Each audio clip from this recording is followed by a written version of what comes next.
Yuhu.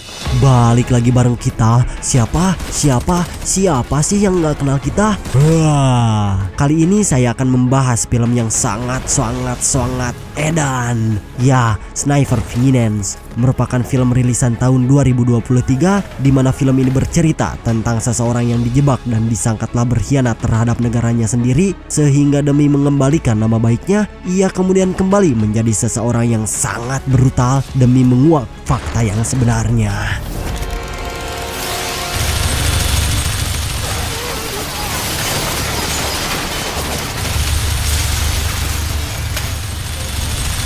Seperti apa kisahnya? Yuk Gan, kita gas ke alurnya.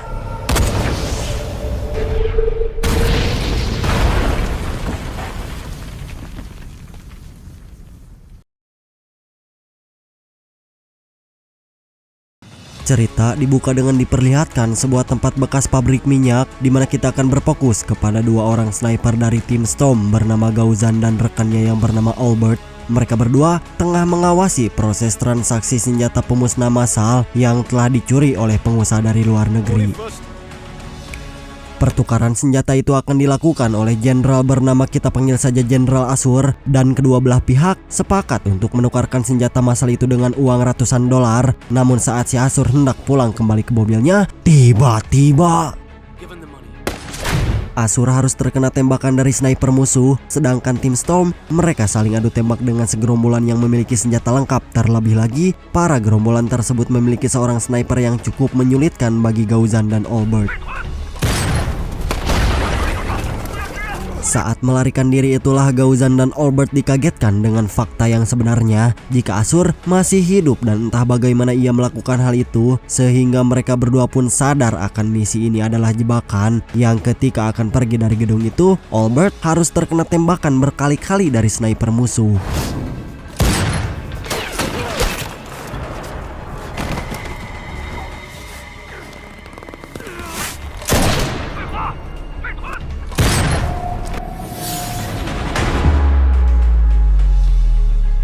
Akibat kejadian itu membuat Gauzan harus dilarikan ke rumah sakit untuk menerima pertolongan. Namun pada saat di perjalanan, mereka dicegah oleh atasan Gauzan yang menyangka jika Gauzan telah berkhianat terhadap timnya, dikarenakan para peretas sudah menemukan bukti atas pengiriman uang beratus-ratus dolar ke rekening Gauzan.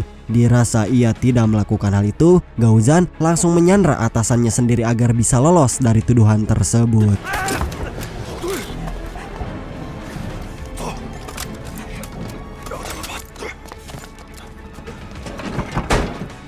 Media meliput Gauzan sebagai orang yang telah berkhianat terhadap negara Cina, sedangkan Gauzan sendiri terlihat sedang mengasingkan diri di sebuah pedesaan yang sangat jauh dari minimarket ataupun Alfa. Dan bukan hanya itu saja, Gauzan mencari informasi tentang orang yang telah mengkambing hitamkan dirinya pasca misi yang telah ia lalui. Sementara waktu kita tinggalkan Gauzan dan beralih ke sebuah gedung yang sangat megah, di mana di dalamnya berisi para ilmuwan yang sedang membahas tentang teknologi yang bisa menghancurkan suatu daerah dengan sangat singkat. Dan ada seorang wanita bernama Suang yang merupakan tangan kanan si Jenderal Asur, sehingga tugasnya di sini untuk menculik para ilmuwan tersebut.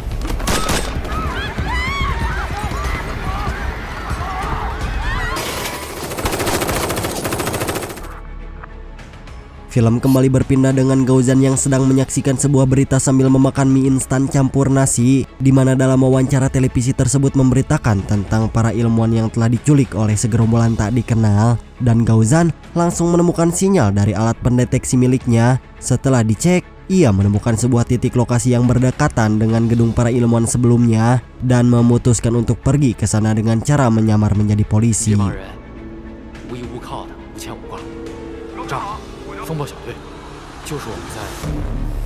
Tepat setelah tiba di sana, Gauzan langsung bergegas pergi menuju titik kejadian perkara, di mana ia menemukan sebuah peluru yang hal itu cukup untuk ia melanjutkan penyelidikannya. Namun saat akan pergi dari tempat itu, dua orang polisi langsung menghampirinya dan membuat Gauzan harus melumpuhkan mereka berdua.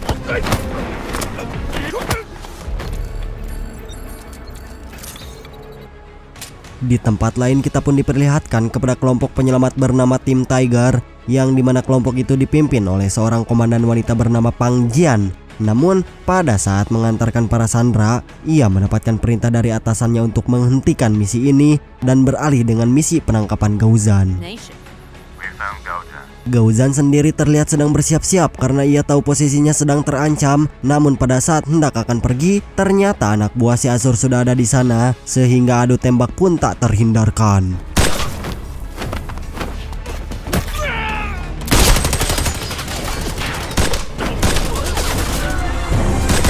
Akibat peledak yang dilemparkan Suang, Gaozan harus terpental dan langsung terkepung oleh tim Tiger, di mana Pang Jian masih menyangka jika Gaozan merupakan pengkhianat dari tim Storm yang padahal itu tidak benar. Dan pada saat peristiwa yang lalu, Gaozan telah dijebak oleh si Asur beserta anak buahnya. Setelah ditangkap itulah Gaozan dibawa dengan menggunakan pesawat militer untuk dikirim ke suatu daerah, di mana Pang Jian masih terus ngeceblek jika Gaozan diyakini sebagai pengkhianat dari tim Storm. Namun Gaozan tetap menyangkal tuduhan itu sehingga Pang Jian yang kesal pun langsung memukul Gaozan, tetapi dengan keahliannya ia berhasil menyandra seorang wanita yang lemah. Gaozan meminta kepada mereka untuk mengikat tangan mereka masing-masing dan menghubungi pilot untuk merubah rute penerbangan. Dan setelah pesawat terbang di ketinggian 7.000 kaki, Gaozan pun terjun tepat di sebuah hutan terpencil dekat pulau yang dihuni oleh si Asur.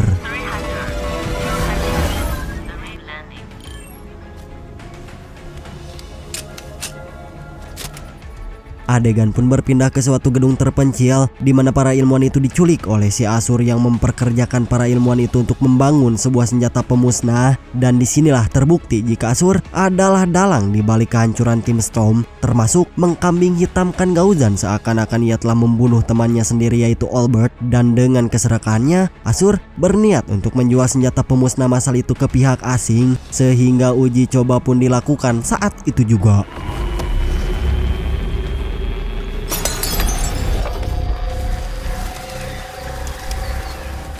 Di sisi lain, Pang Jian serta rekan-rekan yang telah berhasil membuka tali ikatan pun berniat untuk kembali ke pulau yang sekarang menjadi tempat persembunyian si Asur. Namun sebagian anggotanya tidak setuju untuk pergi ke sana karena itu termasuk melanggar aturan pusat. Namun Pang Jian kekeh untuk pergi ke sana sehingga misi ini pun menjadi misi pribadinya, dan semua anggota tim pun setuju untuk ikut bersama Pang Jian. Di sebuah bendungan yang merupakan pintu masuk menuju markas si Asur pun dijaga ketat oleh beberapa anggota tim hantu, yang ketika sebagian tim hantu pergi dari sana, Gaozan langsung melumpuhkan mereka satu persatu.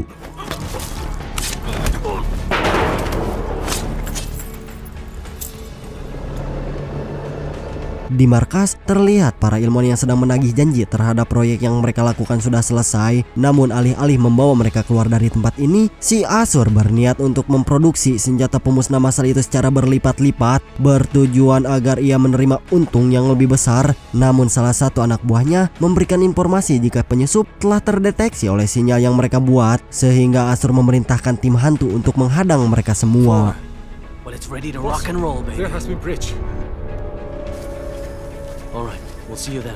Sementara itu, kelompok yang dipimpin oleh Pang Jian harus terhenti karena melihat tali yang diyakini sebagai jebakan, sehingga mereka yang sadar jika tim hantu akan mendekat ke arah mereka. Di sana Pang Jian memerintahkan anggotanya untuk berpencar, bertujuan agar tim hantu masuk ke dalam perangkapnya sendiri.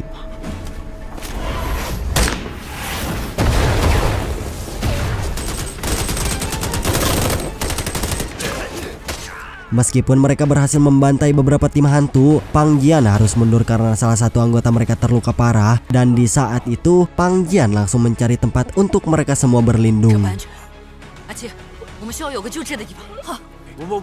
Di markas si Asur kita pun diperkenalkan dengan seorang sniper yang telah terlibat pasca penukaran senjata di awal film tadi. Ia bernama Abby yang jabatannya sama seperti Suang, dan tugasnya saat ini untuk memusnahkan tim Tiger di luar sana.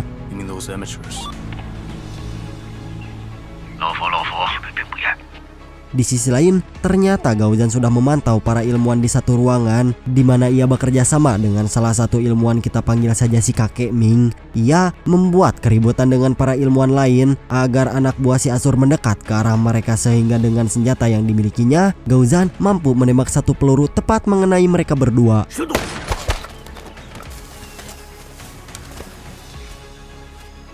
Setelah menghabisi anak buah si Asur, Gaozan dan kakek Ming bertemu di tengah-tengah hutan dan ternyata kacamata yang dimiliki si kakek bisa merekam semua aktivitas sehingga itu semua bisa dijadikan barang bukti akan keserakahan si Asur terhadap proyek yang dijalaninya. Namun Gaozan akan berfokus terlebih dahulu kepada tim Tiger karena Abby dan Suang telah mengincar mereka semua. Akhirnya tim Tiger menemukan sebuah rumah terbengkalai yang hal itu mereka manfaatkan untuk mengobati temannya yang terluka, dan Pang Jian memerintahkan 2 orang untuk berjaga di luar sana bertujuan agar tim musuh bisa dilumpuhkan dan salah satu teman mereka yang terluka bisa diselamatkan. Namun saat mereka sampai di sebuah sungai, tiba-tiba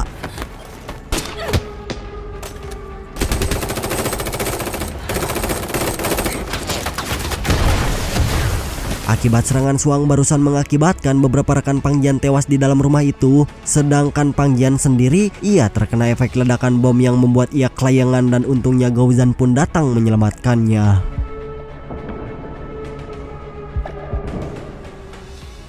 Singkat cerita, film berpindah dengan diperlihatkan kepada Abby yang sudah sampai di dermaga, di mana ia terlihat sangat marah karena anak buahnya dibantai entah oleh siapa. Dan tidak lama, Suang datang dengan membawa 2 orang tim Tiger yang akan mereka bawa menuju markas si Asur. Akan tetapi, mereka tidak bisa ke sana karena perahu tersebut sudah dibawa oleh Gaozan. We lost the boat. Relax. Pang Jian terlihat sedang diobati oleh Gaozan karena menerima luka di bagian kakinya. Namun setelah sadar, Pang Jian lagi-lagi masih menyimpan kebencian terhadap Gaozan. Yang saat itu juga Gaozan sedikit menjelaskan jika kematian Albert bukanlah murni atas dia pelakunya, akan tetapi sniper musuhlah yang melakukan hal itu semua. 可他也是我的兄弟。你的小队3个死了，2个被抓。 Tidak lama kemudian Gaozan menerima panggilan dari si kakek Ming, namun ia langsung dibuat kaget karena di sekitar sana telah terjadi adu tembak yang membuat mereka berdua langsung pergi untuk menyusulnya. Namun sayang Gaozan dan Pang Jian terlambat karena kini Abby sudah menangkap si kakek beserta para ilmuwan lainnya. Di sana Abby juga menemukan kacamata perekam milik si kakek dan langsung menghubungi Gaozan. Abby berkata kepada Gaozan jika ia akan membunuh si kakek karena dari kacamata itu semua seluk-beluk tim hantu akan terbongkar, sehingga dengan perasaan 0,0000% Abby menembak si kakek berkali-kali. Disitulah ingatan Gaozan kembali atas kematian temannya yaitu Albert, dan Pang Jian memberikan sebuah obat penenang agar pikiran Gaozan melayang-layang. Sembuh coy, bukan melayang-layang, ya Allah, ini yang bikin skrip. Dan setelah kondisi membaik, Pang Jian menanyakan tentang apa yang sebenarnya terjadi, sehingga Gaozan menjelaskan jika si kakek merupakan mata-mata dari tim Storm untuk mengumpulkan barang bukti dari kacamata yang dimilikinya. Dan itu semua atas perintah dari Gaozan sendiri untuk menguak kebusukan si Asur beserta tim hantu. Dan setelah mendengar fakta barusan, Pang Jian memutuskan untuk membantu Gaozan menghabisi Asur beserta anak buahnya.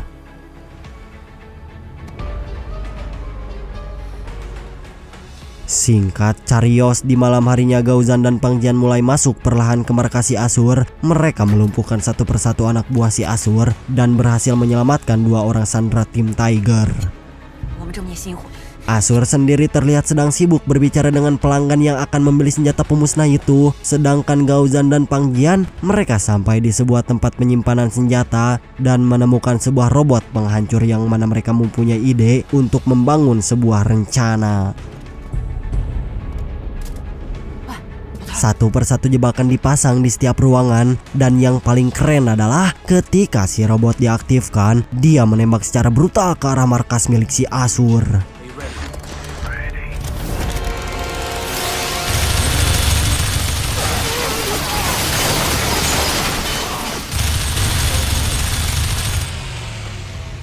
Akibat tembakan itu membuat si Asur harus tewas, sehingga Abby yang semakin kesal kepada Gaozan pun memerintahkan Suang untuk menangkap si Gaozan secara hidup-hidup. Dan ketika mereka mencari Gaozan di sebuah ruangan, alarm mobil seketika berbunyi yang membuat mereka yakin jika Gaozan ada di dalam mobil itu, tetapi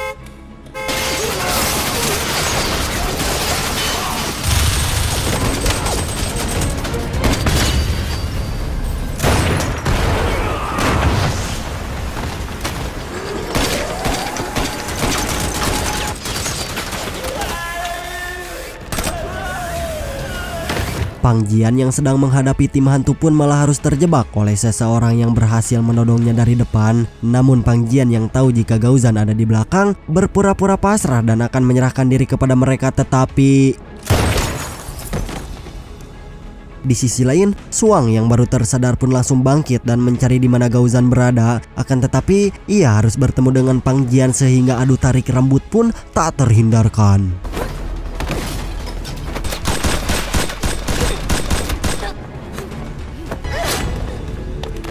Setelah Suang tewas, kini yang tersisa hanya Ebi sajalah yang akan melanjutkan uji coba terhadap senjata itu. Ia memerintahkan bawahannya untuk menyalakan senjata tersebut yang ditargetkan ke suatu desa, sehingga dalam beberapa menit desa itu pun akan rata dengan tanah.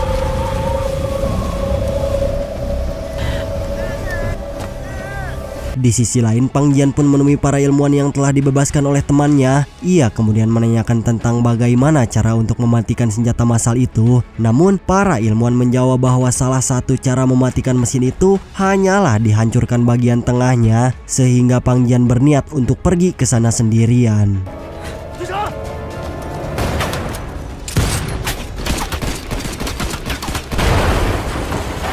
Di waktu yang bersamaan, pertarungan antara Gaozan dan Ebi masih berlangsung. Namun dari keduanya sama-sama sudah terlihat letih sehingga Gaozan harus bisa menembakkan satu peluru tepat mengenai Ebi. Dan teringat jika tadi semenjak ia di luar melihat salah satu pipa yang hal itu ia gunakan untuk membunuh si Ebi. Akhirnya semua tim hantu beserta si Asur bisa dikalahkan, sehingga Gaozan memasang perisai di depan Pang Jian agar ia terhindar dari ancaman gelombang suara yang sangat keras. Gaozan juga memerintahkan Pang Jian untuk menembakkan senjata miliknya tepat mengenai tengah-tengah senjata pemusnah itu. Dan dengan sisa-sisa tenaga yang dimiliki Pang Jian, akhirnya senjata pemusnah itu pun bisa dihancurkan tanpa tersisa.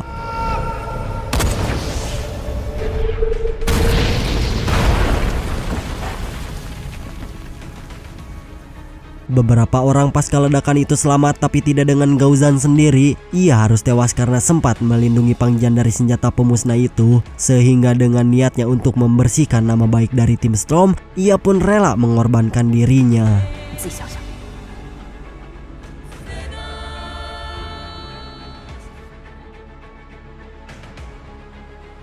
Film ditutup dengan diperlihatkan sebuah tulisan dari negara Cina. Coba kalian baca sendiri, ngerti nggak?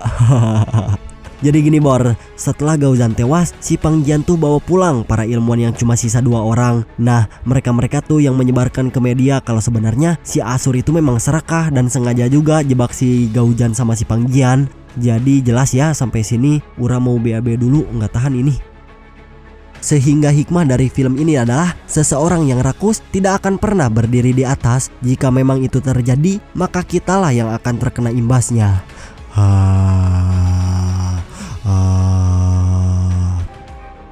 Terima kasih buat teman-teman yang sudah menonton film ini sampai selesai. Ya beginilah channel ala kadarnya ya. Editing Sagawaya, upload Guru Wusu. Ya saya harap kalian bisa menikmatilah ya. Kalaupun masih banyak kekurangan, mohon maaf karena channel ini baru banget dibangun kemarin sore. Sama itu juga perkataan, kalau ada perkataan yang kurang berkenan saya minta maaf. Terus teman-teman yang di rumah juga bisa langsung kirim kritik serta sarannya ke akun email kami. Dan semakin banyak saran dari kalian semakin baik juga buat saya serta tim kedepannya. Sekian saja ya dari Bang Ura, mohon maaf atas segala ucapan yang kurang berkenan. Semoga di hari ini kita semua dilancarkan segala urusannya, dan semoga apa yang kita harapkan terwujud, entah esok, lusa, ataupun lebaran. Saya pamit, jangan lupa pola makan diatur, jangan mamsimet, apalagi bancet, nggak baik. Oke, wassalamualaikum.